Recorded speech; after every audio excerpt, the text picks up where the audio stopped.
شروع اس اللہ کے نام سے جو بڑا مہربان نہایت رحم فرمانے والا ہے۔ السلام علیکم۔ الفاظ زندگی ٹی وی میں آپ سبھی کو خوش آمدید۔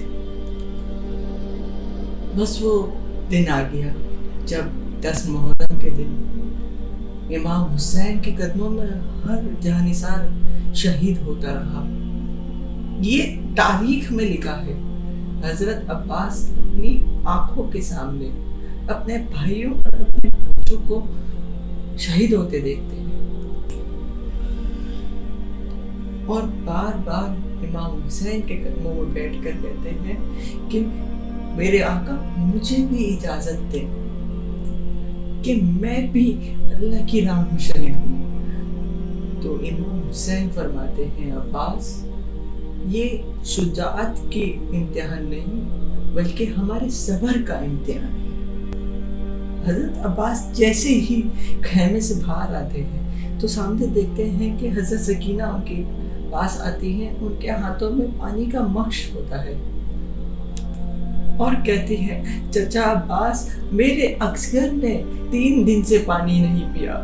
غازی عباس نے بی بی سکینہ کو دیکھا، خالی مشک کو دیکھا اور فرماتے ہیں کہ اے بیٹی سکینہ کہ آپ اپنے پاپا حسین سے کہیں کہ مجھے پانی لانے کی اجازت دیں، اور کہتے ہیں کہ اے بابا چچا کو اجازت دیں کہ وہ نہر سے پانی لے آئے، میرے علی اصغر نے 3 دن سے پانی نہیں پیا۔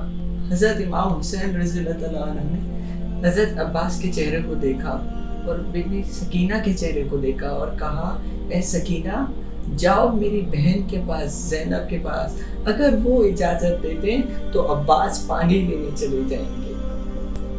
غازی عباس اور بی بی سکینہ بی بی زینب کے خیمے کے پاس آتے ہیں اور فرماتے ہیں سلام ہو رسول اللہ صلی اللہ علیہ وآلہ وسلم کی شہزادی پر۔ بی بی زینب جیسے ہی خیمے سے باہر آتی ہیں کیا دیکھتی ہیں کہ غازی عباس غلاموں کی طرح زمین پر بیٹھے ہیں۔ تو بی بی زینب نے فرمایا کہ بھائی عباس کیا چاہتے ہو؟ تو جناب عباس علمدار فرماتے ہیں کہ اے میری بہن میں نے آپ سے زندگی میں آج تک کچھ نہیں مانگا، آج ایک چیز مانگنا چاہتا ہوں۔ تو غازی عباس فرماتے ہیں اے میری پیاری بہن 3 دن سے خیمے میں پانی نہیں ہے، بچے بھوکے پیاسے ہیں، مجھے اجازت دیں کہ میں نہر سے جا کے پانی لے کر آؤں۔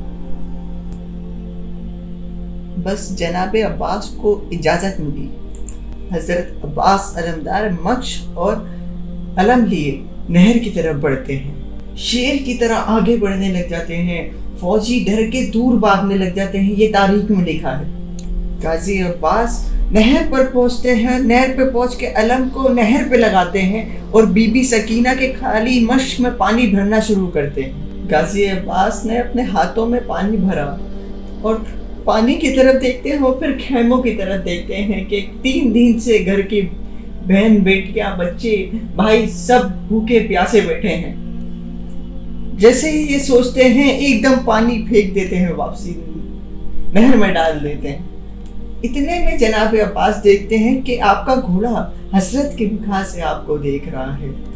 تو غازی عباس فرماتے ہیں اے میرے گھوڑے تو بھی 3 دن سے بھوکا ہے، تو نہر کے پاس ہے، پانی تیرے سامنے ہے، پانی پی لے تو۔ تو گھوڑا اپنی زبان میں کہتا ہے اے میرے آقا آپ میرے مالک ہیں، آپ نے پانی نہیں پیا تو یہ غلام کیسے پانی پی لے؟ غازی عباس یہ سن کے زاروں قطار رونے لگے اور کہنے لگے اے میرے گھوڑے جب تو اپنے آقا کے بنا پانی نہیں پی سکتا تو میرا آقا حسین 3 دن سے بھوکا پیاسا ہے تو میں کیسے پانی پی لوں؟ بس مشکی سے بھر کے خیموں کی طرف بڑھنا چاہا تو شمر اور عمر بن سعد نے یہ دیکھا اور کہا اپنی فوج کو کہ کچھ بھی ہو جائے یہ پانی خیموں تک نہیں پہنچنا چاہیے۔ تو کچھ سپاہی چھپ گئے اور کچھ سپاہی چاروں طرف سے غازی عباس کو گھیرے ہوئے ہیں۔ غازی عباس علمدار گھوڑے پہ سوار ہو کے خیموں کی طرف بڑھتے ہیں تو وہاں پہ موجود فوج